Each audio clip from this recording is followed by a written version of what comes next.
అందరికీ నమస్కారము. Welcome back to Shruti Vennela channel. మనం చెప్పుకుంటున్నాము శ్రీ లలిత సహస్రనామ స్తోత్రాల అర్థాలు 11వ భాగము. చారు రూప అంటే మనోహరమైన రూపము కలిగినది, ఎంతో అందమైన రూపము కలిగినది అని అర్థము. చారు ఆశ అంటే అందమైన మందహాసము కలిగినది అని అర్థము. మంచి సిరినవ్వు, హృదయపూర్వకమైన నవ్వు కలిగినది అని అర్థము. చారు చంద్ర కళాధర అంటే అందమైన చంద్రుని కళను ధరించినది అని అర్థం. చంద్రబింబం వలె అందంగా ఉన్నది అని అర్థము. చరాచర జగన్నాథ అంటే చలనం ఉన్న వాటికి, చలనం లేని వాటికి, ఈ జగత్తు మొత్తానికి మొదలు చివర కూడా అమ్మవారే అని అర్థము.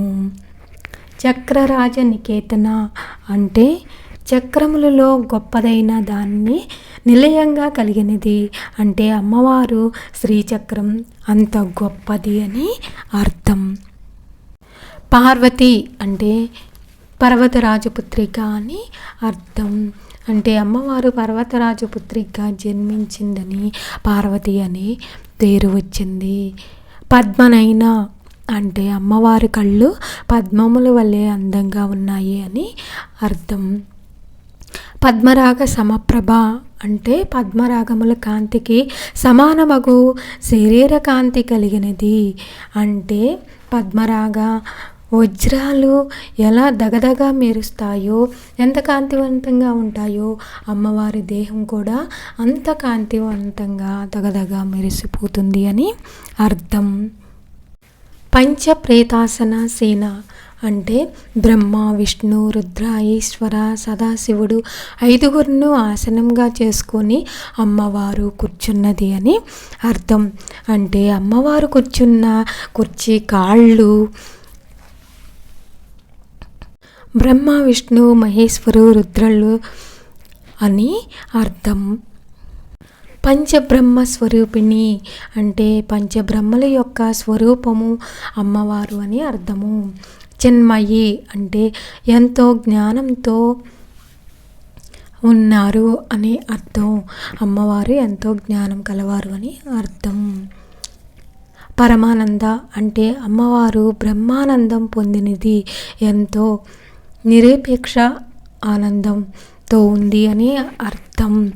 అంటే ఎంతో సాధువులు, సిద్ధులు మాత్రమే అలాంటి ఆనందాన్ని పొందగలరు, ఎలాంటి రాగద్వేషాలుగా లేకుండా.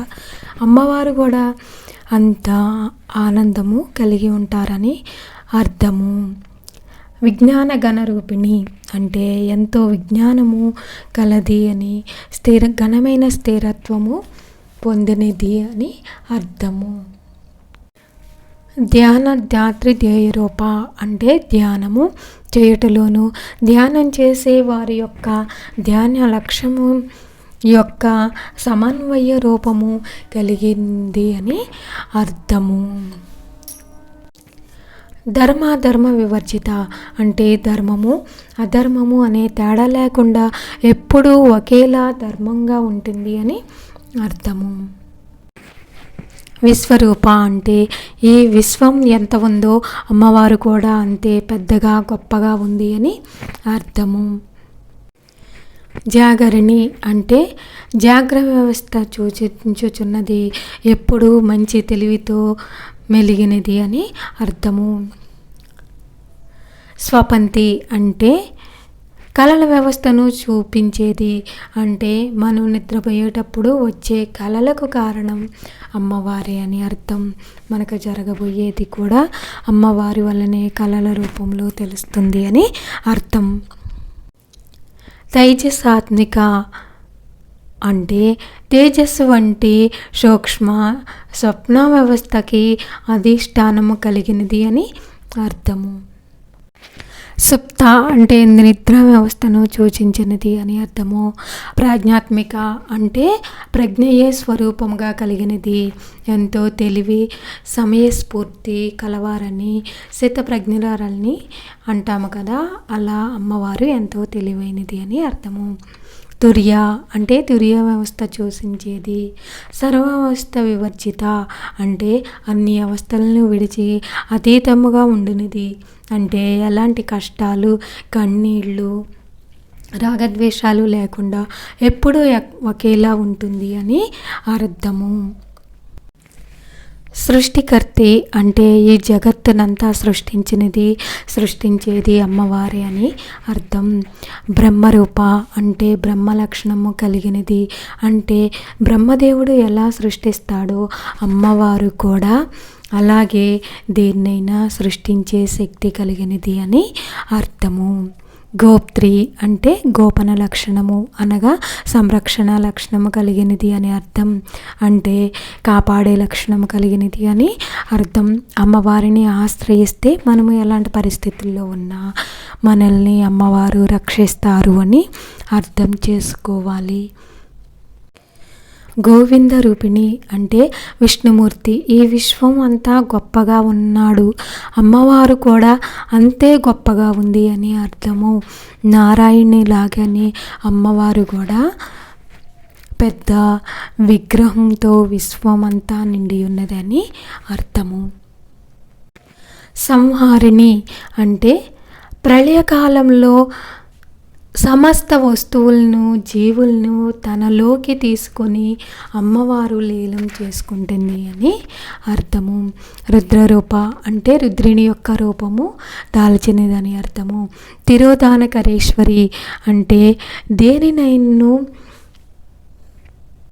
మరుగుపరిచే ఈశ్వరుని యొక్క శక్తి రూపంలో ఉన్నది, శక్తి రూపం కలిగినది అని అర్థము. సదాశివ అంటే ఆ సదాశివుని యొక్క స్వరూపము కలిగినదని, ఎప్పుడు సదాశివుణ్ణి ధ్యానిస్తుంది అని అర్థము. అనుగ్రహ అంటే మనము అమ్మవారిని నమ్మి శరణు వేడితే ఎంతో ఆర్తితో మనల్ని అనుగ్రహిస్తుంది అమ్మవారు అని ఇక్కడ మనం తెలుసుకోవాలి. పంచకృత్య పారాయణ అంటే సృష్టి, స్థితి, లయ, తిరోధాన, అనుగ్రహములు 5 కృత్యముల యందు ఎంతో ఆసక్తి కలిగినది అని అర్థము. భానుమండల మధ్యస్థ అంటే సూర్యమండలంలో కేంద్రము వద్ద ఉంటున్నది. అంటే సూర్యుని మధ్య అమ్మవారు ఉంటారు. అందుకే లలితా సహస్రనామాలు, స్తోత్రాలు సూర్యుని ఎదురుగా చదివినా, చంద్రుని ఎదురుగా చదివినా ఎంతో ఫలితాలు ఇస్తాయని మనం అర్థం చేసుకోవాలి. అందుకే అమ్మవారు సహస్రనామ స్తోత్రాలు ఉదయాన్నే సూర్యుని ఎదురుగా కానీ, పౌర్ణమి రోజు చంద్రుణ్ణి చూస్తూ కానీ పఠిస్తే ఎంతో ఫలితం వస్తుంది. అందుకే చాలామంది పండితులు అమ్మవారి సహస్రనామాలు ఉదయించే సూర్యుని ఎదురుగా కానీ, పౌర్ణమి రోజు చంద్రుణ్ణి ఎదురుగా కూర్చొని కానీ పారాయణం చెయ్యండి అని చెబుతారు. లలితా సహస్రనామ స్తోత్రాల తర్వాత నామాల అర్థాలు నెక్స్ట్ వీడియోలో చెప్పుకుందాము.